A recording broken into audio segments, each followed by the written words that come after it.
It's like, no, come on. No. We will be watching the playoffs Sunday with our good friend Greg Papa behind the mic, and hopefully we hear something in this vicinity. They got to get up and clock the ball. 5, 4, 3, 2. Dak will he get it off in time? No. With 1 second to go. Did he spike the ball in time or not? No, he did not. He did not. The 49ers have won the game. What do you got, Alex Kemp? Did he spike it in time? That's the end of the game. Game is over. The 49ers have won. They're on their way to Lambeau. Oh, my goodness. Spoiler alert, they won in Lambeau. They did too. Now, I would like it more to be a call of a blowout this weekend, but either way, as long as the Niners come out on top and our good friend Greg Papa takes care of his voice and is ready to go to Philly or wherever it will be next week, but you got to take care of business first against these Dallas Cowboys. Good morning, Mr. Papa. How are you? Good morning. How are you? And obviously, you're going back to the wild card game last year. Dallas was a talented team a year ago. They had the same number of wins they have this year, 12 wins. They led the league in scoring last year. But I think the big difference a year ago was their coaching staff was new. Mike McCarthy was just hired as the head coach. They had Kellen Moore still as the OC and Bones Fossil as their special teams coordinator. But Dan Quinn was there for the first year. I just think they're tighter as a coaching staff this year, and the guys are responding. Last year, they were nervous. Mike McCarthy said after the game, their guys were tight. And the 49ers went right down the field at them. 75 yards for a touchdown. Elijah Mitchell got in 7-0. 2 Robbie Gold field goals. It's 13-0. And they're like, whoa. And there's a little bit of a Boston Red Sox kind of a woe is us for the Cowboys. Their fans are, who the hell remembers, them winning in the 70s twice with Staubach and, the 90s are people that remember, but they just remember all the playoff failures. And I could sense it being at AT&T Stadium last year that their fans got tight. They're like, we won the NFC East. We won 12 games and we're going to get knocked out the first round. Really? And then it happened. They got back into the game and then they mismanaged that spike at the end, which is inexcusable. That was Kellen Moore's mistake and the offense and, Biotis, their center, that just can't happen. But the point is, I think that they're extremely talented. Those stars on the side of their helmets are not the only stars they'll come in with on Sunday night. They've got tremendous skilled players, whether it's Micah Parsons or CeeDee Lamb, or I could go through their whole roster. They got talent, and but I think they're better coached. I think the 49ers had equal talent to them last year. Now the 49ers are way more talented this year than they were last year when they met them. Just getting Christian McCaffrey and the quarterback play they're getting from Brock, they're better. Last year, Jimmy was hurt in that game, had a thumb injury coming in and a shoulder injury in the game when Randy Gregory threw him down. So, but I think Dallas is better coached, but we're going to find out how well they are coached. And they've had some great games, obviously, as we know, and some lousy games. But they are ready for this game because they've been sitting on that loss for over a year. Talking with Greg Papa here, voice of the Niners, and all guests come to you via the Folsom Lake Honda hotline. Folsom Lake Honda, your one-stop Honda shop. Coaching is what I want to ask you about, Greg, because a lot is being made about the difference in rest and time to prepare for this game. We get the rest will help the players, but the more time the Niners have to prepare for the game, what, or if any, is an advantage to the coaching for the Niners in this game? No, I think it's a big advantage, and I think Mike McCarthy can downplay it, and Kyle can downplay it.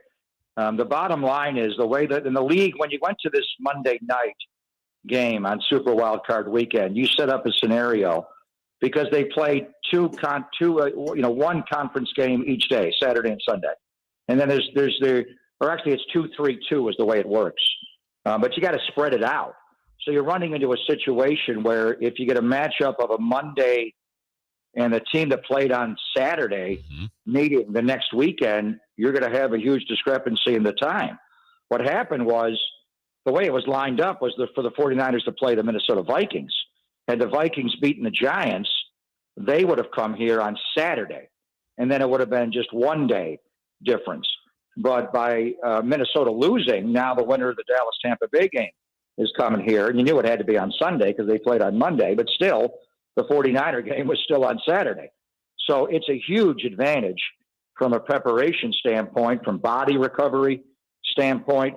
Both sides can play it downplay it, but I mean, it's just a factor. It's going to give you more time to get ready.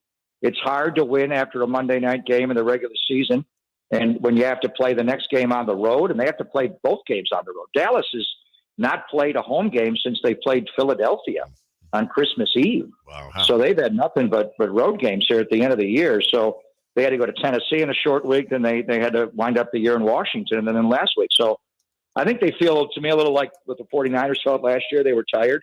But the 49ers did roll into Green Bay and found a way to win.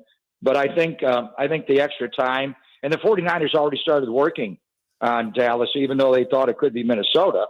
And then probably early in that game on Monday night, when they saw how well Dallas was playing and how poorly Tampa Bay was playing, then they got to lock in.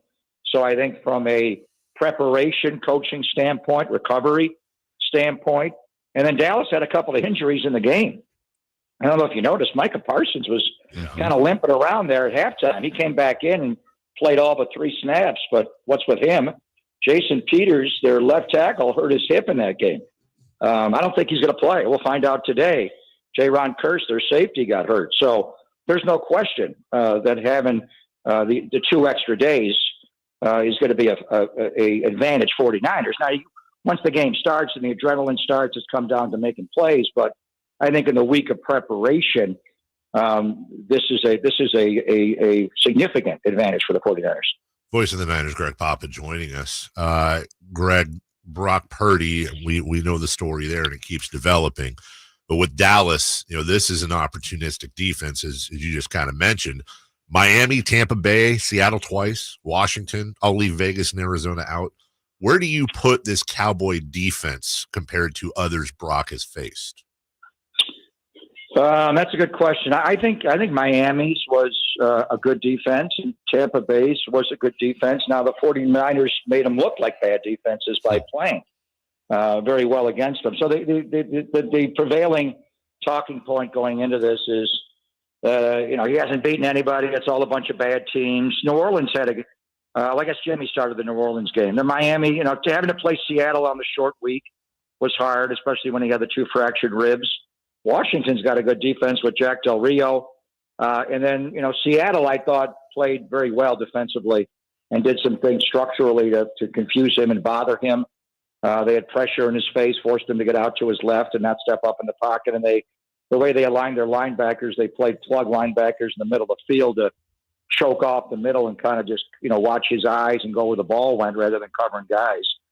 So, but this defense is good. I mean, obviously their pass rush, they had 54 quarterback sacks this year, and Micah Parsons is going to be priority number 1 to get him blocked. I mean, he lines up predominantly at right defensive end over the left tackle. Is he going to line up over Trent Williams all day on Sunday night or Mike McGlinchey? I don't know. Either way, they could put, DeMarcus Lawrence to his side and run a game, or put DeMarcus over McGlinchey and put him over Trent. What a matchup that'll be. Or they could flip it and go the other way. They could do a lot. I mean, their pass rush is real. And they've got, Dante Fowler Jr. has been a good pass rusher in this league for a long time. He comes in their sub package along with this young guy, Sam Williams, and they got Dorrance Armstrong goes inside. So they bring all defensive ends in, and they kick a couple of them inside over guards. And Brock is smaller. Brock is 6 5/8 of an inch tall, and if they're going to bring size over guards in the middle, it makes it hard for him. And if they get him to flush out to his left. Now, can they stop the run, Dave, is the key. Yeah. Can they really stop this 49er running game? And I've seen them get trampled in the running game. So let's just see what they do there. And if they can't stop the run, I think they're going to have a hard game. If they can stop the run and then pin their ears back and come, then they got a chance. But I think whoever runs the ball, and can Dallas conversely run it on the Niners? I think both teams want to get at least 30 runs in this game.